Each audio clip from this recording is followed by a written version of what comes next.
Hello, my name is Antoine James. I will be discussing Marbury versus Madison for the Week 5 discussion multimedia. So, discussing the facts of this case, it was argued on February 11th, 1803. It was decided February 24th, 1803.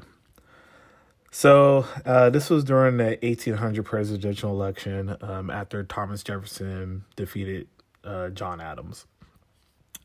So before Jefferson took office in March of the following year, 1801, Adams and the Congress passed the Judiciary Act of 1801, which created new courts, added judges, and gave the president more control over the appointment of judges.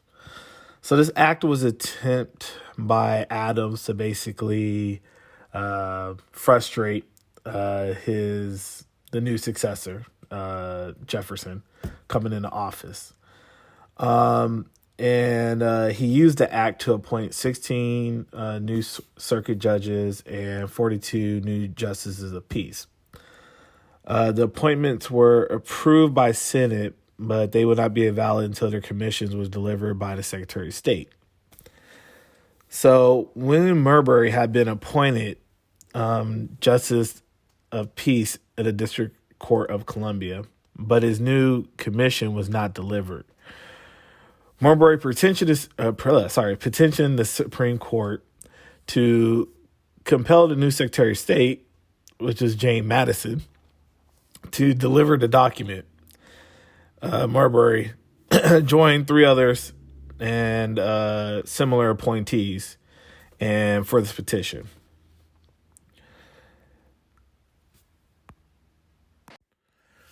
So the conclusion of this case was in a 4-0 decision. The Supreme Court ruled that although it was illegal for Madison to withhold the delivery of the appointments, forcing Madison to deliver the appointments was beyond the power of the U.S. Supreme Court itself.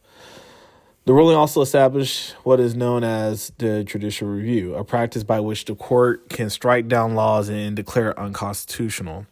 In this case, Chief Justice John Marshall noted that portions of the Judiciary Act of 1789, the legal bias for Marbury's appeals were inconsistent with the Constitution, and these portions of the Act could not stand. So with the creation of the judicial review, it gives the SCOTUS power to review and declare that laws and actions of local, state, or national government are invalid if they conflict with the Constitution. It also gives the court the power to declare an action of the executive or legislative branch to be unconstitutional. Pretty much, it is the check and balances of our government. So with Marbury versus Madison, it affected pretty much all laws up until today.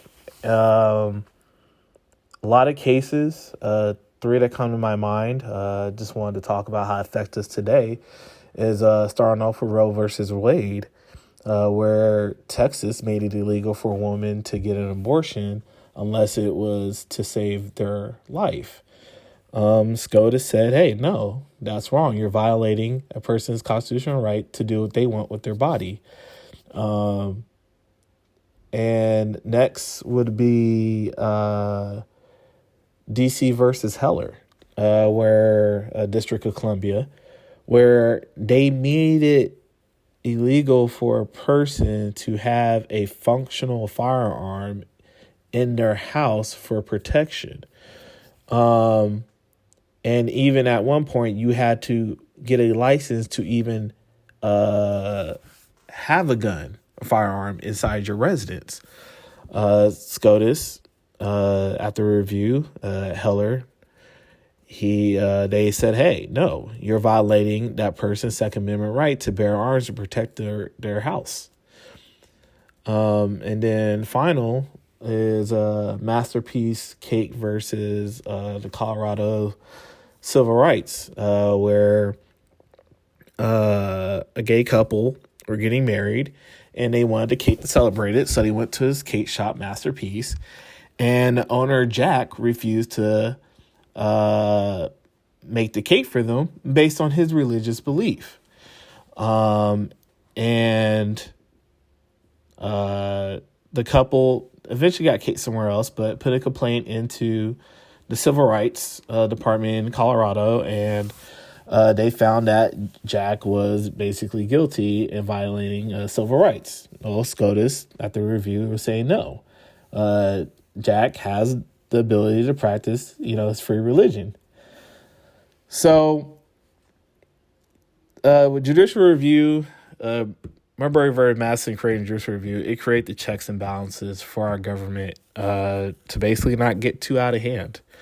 And it will basically, it's a layer of protection that's going to be here hopefully for the end of time. So yeah, this is the end of my slide. Hope you enjoyed it and have a good one. It was a big effect. I'll start.